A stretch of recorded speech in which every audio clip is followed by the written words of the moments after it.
Hey, what would you do if an injured or sick animal came to you and needed help? That exact thing happened to me a couple months ago. I went out for a stand-up paddle, and when I came into the harbor, there was a sick and injured harbor seal. It ended up climbing up on my paddleboard, and I sat with it for 3 hours until this incredible organization came and rescued him, the Pacific Marine Mammal Center. And that's where we are right now. And we're gonna go check out and see how Hobie, the harbor seal, is doing, how he got rehabilitated, and then today, he's getting released back into the wild. This is gonna be an incredible story. Let's go check out how Hobie is doing today.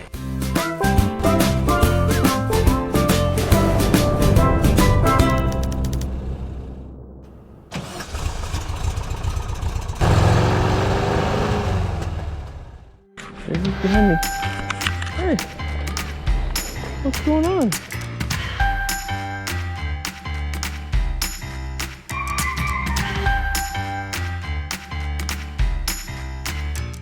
We're just hanging out. This is a new one for me. This total joy bomb.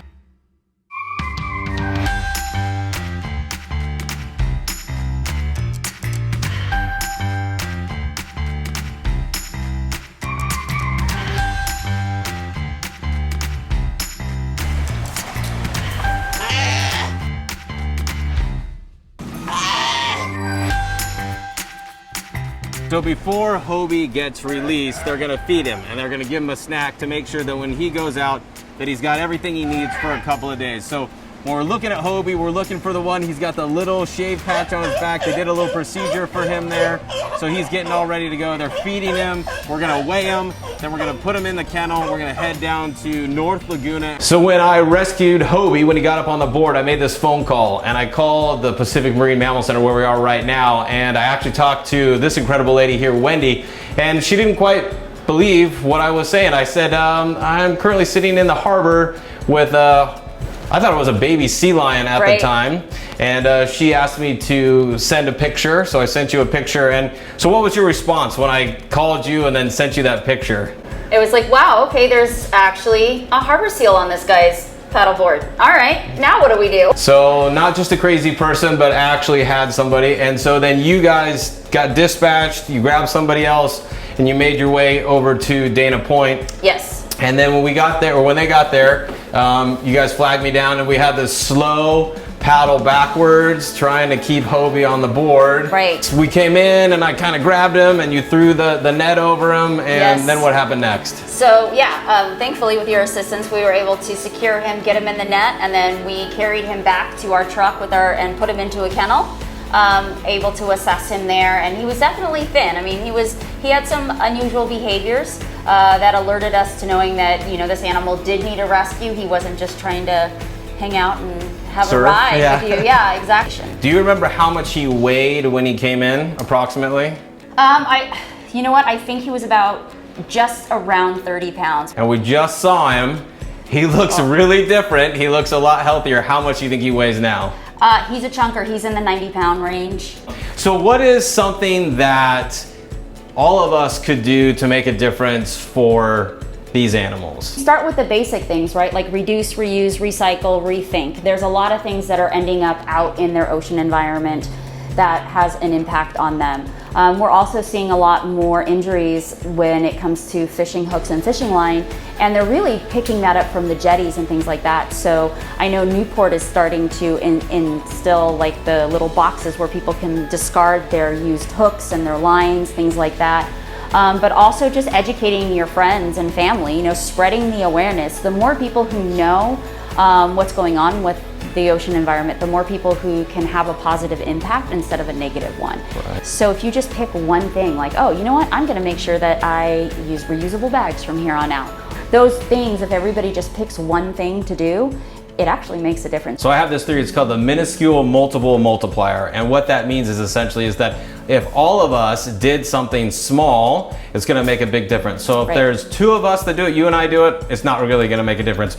200, 2,000, 200,000, 2 million people, now we're gonna make a big difference for these. You guys, there's some really simple things that you can do. And the first thing I would say is buy you reusable water bottle. I got an awesome hydro flask, you put stickers on it and use that. Don't use a single-use water bottle because those end up out in the ocean. I'm out there, I'm paddling, you're on the beach, they're all over the place. The second thing is, don't throw your cigarette butt out your window. Yes. It's trash and it's on fire. It gets out here. There are millions of cigarette butts out here. So I would encourage you guys, you see somebody throw a cigarette butt out the window, honk at them, tell them, hey, stop doing that, because it's gonna impact all of us. The other thing that people can do is you can actually buy sunscreen that is ocean safe. That's correct. So there is sunscreen out there that is affecting the coral reefs and the animals. And if you think about all the people that go to the beach, if you're all wearing that sunscreen, it really can make a big impact. So buy ocean safe sunscreen. And the other thing I would say is buy organic produce. And you would think, well, what does that have to do with the ocean? But it has a lot to do with it, because it's gonna spray, and then the plants get watered, and then it runs into the gutters, it runs into the sewers, and you know where it ends up? Ends up in the ocean. And so that all impacts everything that's out there. And then the last thing, the pet peeve for me would be, is don't use Mylar balloons, right? Oh. Frustrating. So how many times have I been out there and I've been paddling, and there is a happy birthday Mylar balloon that's sitting out there, and it looks like food to these guys, and it doesn't decompose. So there's a few simple things that you guys can do out there that can make a difference no matter where you live, that can make a big impact on the ocean.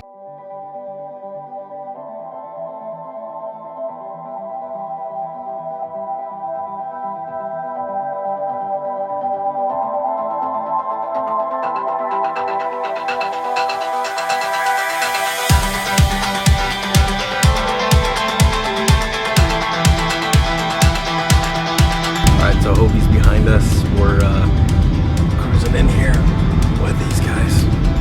Gonna go release him. Gotta sneak in ahead of time and get set up. So I had a talk with Hobie before, he went in. I wanted to let him know that, to hang around with good people, that he's gonna be all right, that I believe in him, to stay away from stand-up paddleboarders. That was a one-time thing.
That'd be rad if you body surfed that.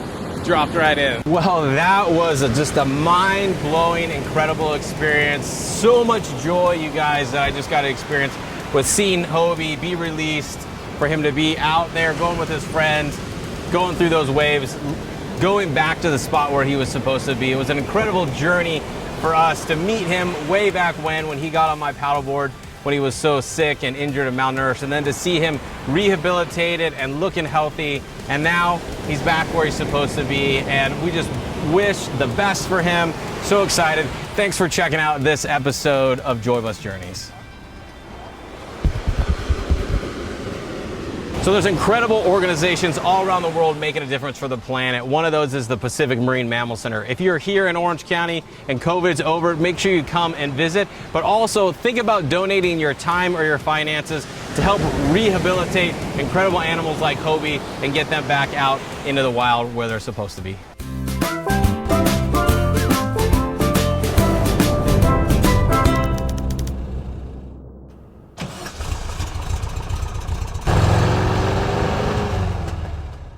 Hey, so don't forget, we need you to like, subscribe, and share our channel with everybody that you know. So just, a little safety note. I do not recommend, Pacific Marine Mammal Center does not recommend touching, feeding, talking to, riding around on a stand-up paddleboard with a harbor seal at any time. Have fun, dude, wherever you are. Maybe I'll see you again, so.